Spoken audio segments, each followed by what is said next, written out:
Students, today we are going to start the poem The Last Bargain beta. Honeydew. The Last Bargain. This poem is written by Ravindranath Tagore. Beta, as you know about the Ravindranath Tagore, he is a famous writer. Okay? And this poem, let's start. बेटा इस poem के बारे में क्या बताया गया है कि एक सौदेबाजी होती है. सौदेबाजी मीन्स दो पक्षों के बीच में ही हो पाती है, ये मतलब दो पार्टीज़ के बीच में. और इन दो पार्टीज़ के बीच में क्या है, दो कैरेक्टर हैं यहाँ पर. वही बेटा इस पोएम में बताया गया है कि जो सौदेबाजी है वो दो पार्टीज़ के बीच में होती है.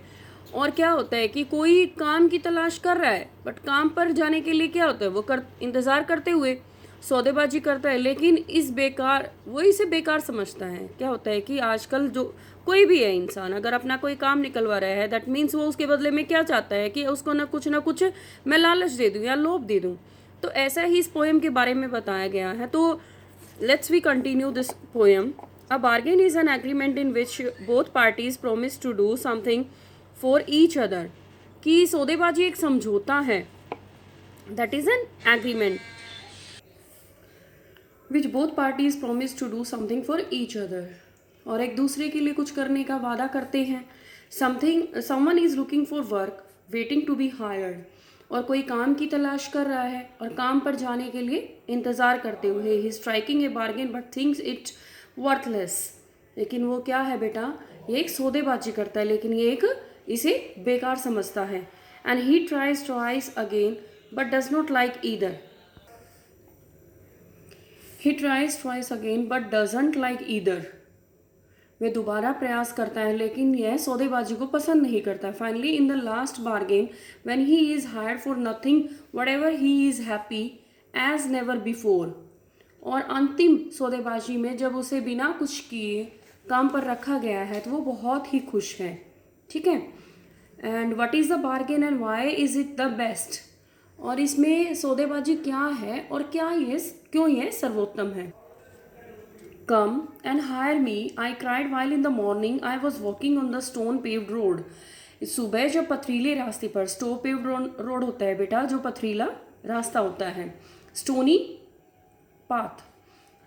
सुबह पथरीले रास्ते पर चलते हुए मैंने प्रार्थना की है कि आओ और मुझे किराए पर काम के लिए रख लो. Sword in hand the king came in his chariot. और राजा रथ में तलवार लिए हुए अपने रथ में बैठकर आ रहा है. And he held my hand and said. और उसने मेरा हाथ पकड़ा और कहा, आई will hire you with my power. कि मैं अपनी ताकत के शक्ति के बदले तुम्हें काम पर रखूंगा. But his power counted for not and he went away in his chariot. Not means होता है बेटा टू कंसिडर वर्थलेस, मीन मूल्यविहीन. ठीक है. तो उसने क्या किया, मैं अपनी शक्ति के बदले तुम्हें काम पर रखूंगा, किंतु जो शक्ति की राजा की जो शक्ति होती है, जो पावर होती है, वो मूल्यविहीन होती है. और वह अपने रथ में चला गया. So in the heat of the mid day means दोपहर वाला जो टाइम होता है बेटा, मिडल ऑफ डे, जो दोपहर की जो गर्मी थी. The house stood with shut doors. और जो घरों के दरवाजे बंद थे. I wandered along the crooked lane. और जब मैं टेढ़ी मेढ़ी गली में घूम रहा था, क्रूक्ड होते हैं नॉट स्ट्रेट, मीन्स टेढ़ी मेढ़ी. ठीक है. He pondered and said I will hire you with my money. He weighed his coin one by one but I turned away. जब मैं एक बूढ़े व्यक्ति से अपने सोने के थैले के बाहर आया तो उसने सोचा और कहा कि मैं तुम्हें हायर कर लूँगा, धन के द्वारा किराए पर काम के लिए रखूँगा. तो उसने क्या किया, उसने एक एक करके सिक्कों को गिना, लेकिन मैं दूर चला गया. तो फर्स्टली वो किन से मिले, किंग से. सेकेंडली वो किससे मिले, एक ओल्ड मैन से. अब किससे मिलेंगे, वो एक लेडी से. और लास्ट में जब वो मिलते हैं वो एक बच्चे से मिलेंगे. It was evening the garden has was all a flower. शाम का समय था और बाग की जो बाड़ फूलों से लदी हुई थी. हेज मीन्स होता है बेटा a fence of bushes, mean झाड़ियों की जो बाड़ लगी होती है. And the fair made came out and said. और सुंदर लड़की जो बाहर आई और उसने कहा, आई will hire you with a smile. कि मैं तुम्हें मुस्कान देकर किराए पर काम के लिए रखूंगी। Her smile पेल्ड and melted into tears and she went back alone in the dark. लेकिन उसकी जो मुस्कान थी वो पीली पड़ गई और आंसुओं में पिघल गई और वह वापस अकेली अंधकार में चली गई। The sun glistened on the sand, उस चमकीली जो रेत पर सूर्य क्या था, चमक रहा था, झिलमिला रहा था। And the sea waved broke waywardly, और समुद्र की जो लहरें थी वो सुंदर रूप से हिलोरे ले रही थी। And a child set playing with shells, shells होते हैं बेटा सीप, जो मोतियों के बने हुए होते हैं, ठीक है। एक बच्चा जो सीपियों के साथ बैठ कर खेल रहा था।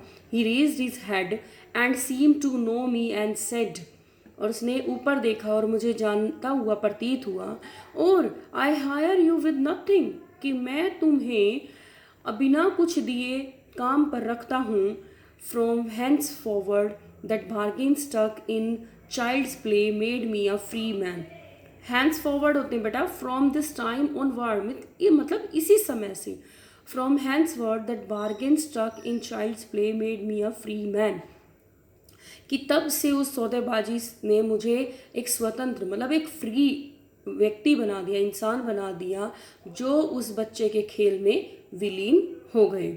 सो थैंक यू बेटा, I hope all are understand.